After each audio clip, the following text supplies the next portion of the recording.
You are more than welcome to disagree with the relationship models that I talk about and that I endorse and that I advise people on.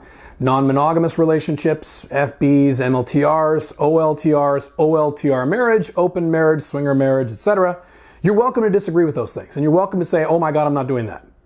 Matter of fact, when guys disagree with my stuff, I like it. And if you've read my blogs, you may notice that when guys disagree, those are the first comments I respond to.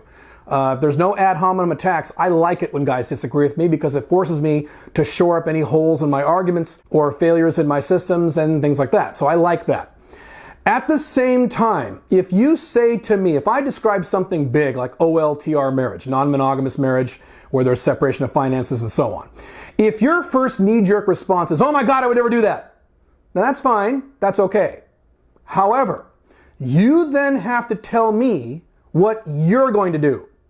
If you're going to tell me that you're never going to use my systems and that you're going to use some other system, or if you tell me that my system would never work, or if you tell me that you would never do it and no one else should do it, that's fine. The very next thing out of your mouth should be what you are going to do once you want to settle down with a woman or have kids or what have you. You need to lay out exactly what you're going to do, number one. Number two, you got to tell me the facts and statistics that back up your contention that what you're going to do is going to work. Work based on whatever definition of work you have. So if you're going to say to me, if your definition of working is you're never going to get divorced, or you're never going to cheat, or she's never going to cheat on you, or whatever, great. Tell me exactly what you're going to do, and then show me all the facts and statistics that show me clearly that what you're going to do will probably work. Now, if you say, I would never do that, I would never do an open marriage, I would never do an OLTR, no one should do this, that's crazy. Great. If I then ask you, okay, great, what are you going to do when you want to settle down with a woman? If you suddenly just run away and don't answer the question, what does that tell you? What does that signal to everyone else reading your stuff? What does that signal to me? What do you think I feel when someone attacks my stuff and I say, great, here are my questions, please respond, and then they run away because they have no argument?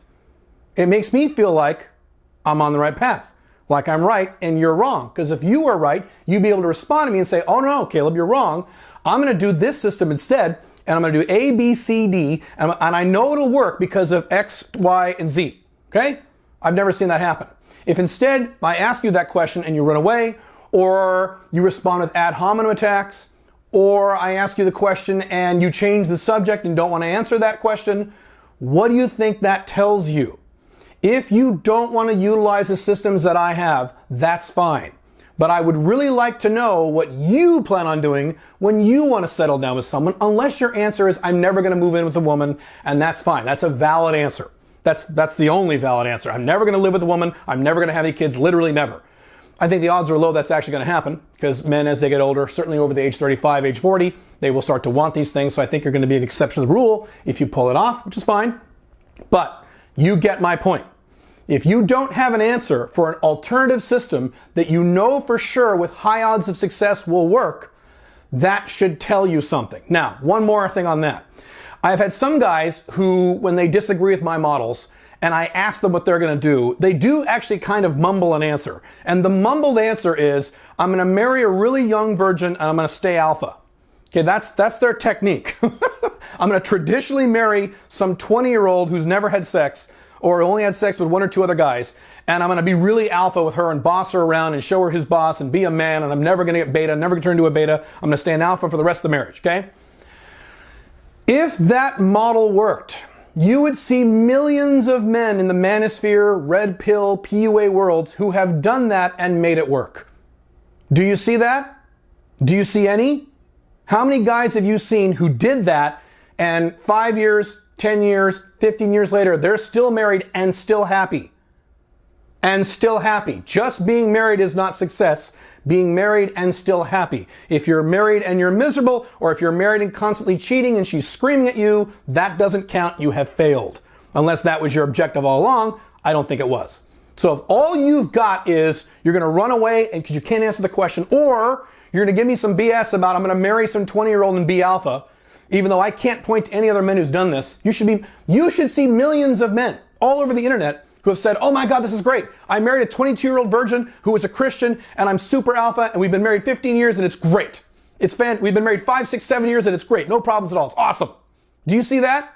I don't see that.